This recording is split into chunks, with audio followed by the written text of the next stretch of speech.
always.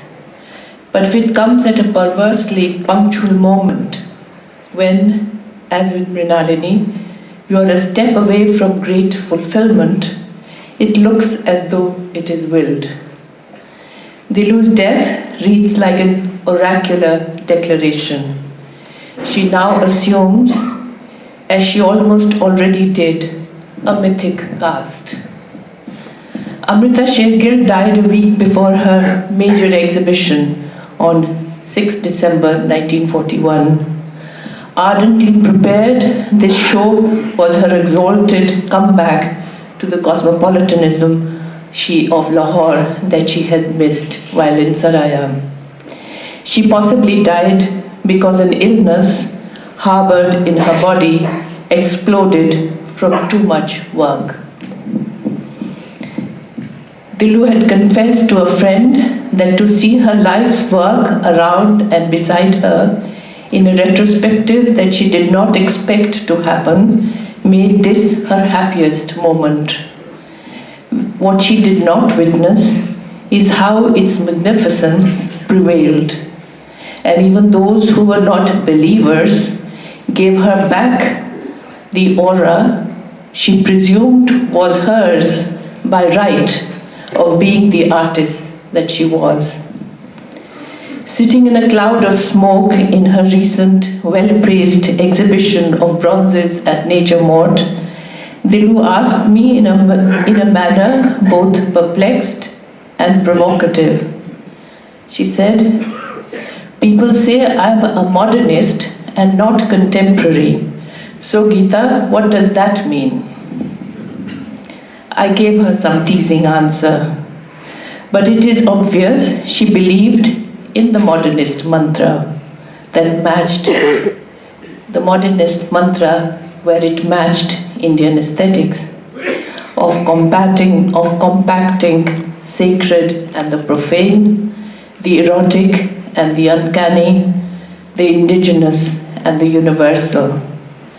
The mantra became properly modernist because it combined with a regime that appears contradictory to what we just said above,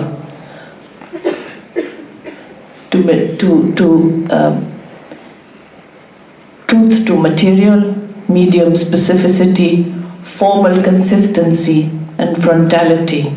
So yes, she was a modernist.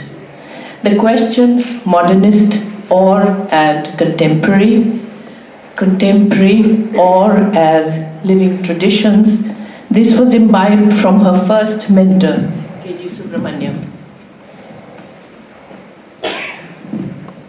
Subramaniam from the school of Shantiniketan and its translation, the school of Baroda, himself trained by no other than Mrinalini's father, Vinod Bihari Mukherjee.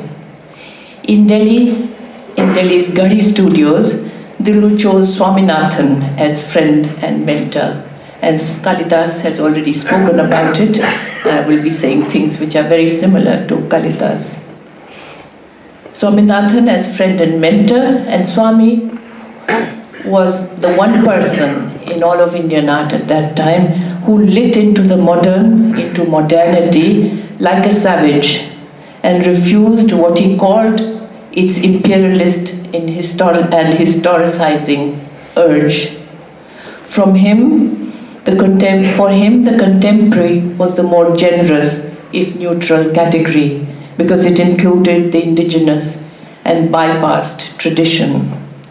Dilu listened to his brilliant rhetoric and drunken harangues and docketed this as an ideological conundrum, modern or contemporary, modern as contemporary, and vice versa.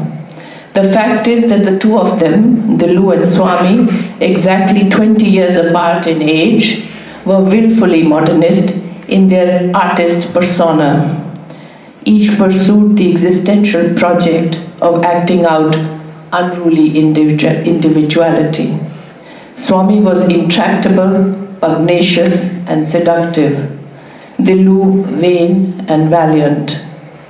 Self-destruction is a privileged style for the artist genius in modernist lore.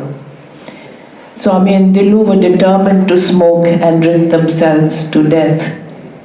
Swami was 66 when he died in 94. Dilu would have been 66 at the end of this year. Kalidas says she was trying to light a cigarette with a shaking hand as he drove her to the hospital. At work, she followed Subramaniam's brief to engage with living traditions as practice, as material, process, and language. The hemp structures systematize this practice. The knot and twist of the fiber is grammar. The deep fold is concept and metaphor. Hard labor makes up the anthropomorphic object. Its morphology allows affective release of the erotic. These goddess effigies, these Lajja Gauris, these Naga clans, and above all, these Yakshas and Yakshis are emphatically fecund. Bhupen is famous for his painting called, in short, Man with Five Penises. The man is provocatively malformed, but he sits within a luminous mandala. Dilu's yakshas sprout genitals in hormonal excess, but they appear benign.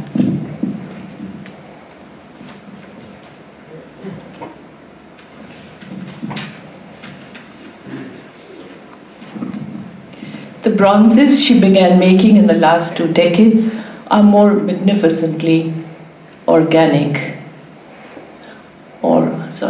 They are more manifestly organic, fruiting in a style that belongs quite properly to nature. Here is no new Devi, no aboriginal masquerade. She literally casts a hefty palm, and the frond becomes a gilded ornament, such as you might find in a Baroque church in Vienna, where, incidentally, she visited frequently. Mrinalini was now testing her sculptor's virtuosity. How voluptuous, how precise is the leaf, the cast, the surface. As for ceramics, we miss here the sculptural array of glazed black, red and gold figures, their molten bodies flaming and charred with sacrificial ardor, seated bodhisattvas, or they so appeared to me, performing an act of self-immolation. Dilu's death at this productive moment is, for all its oracular force, absurd and devastating. She remains, as everybody seems to say of her, larger than life.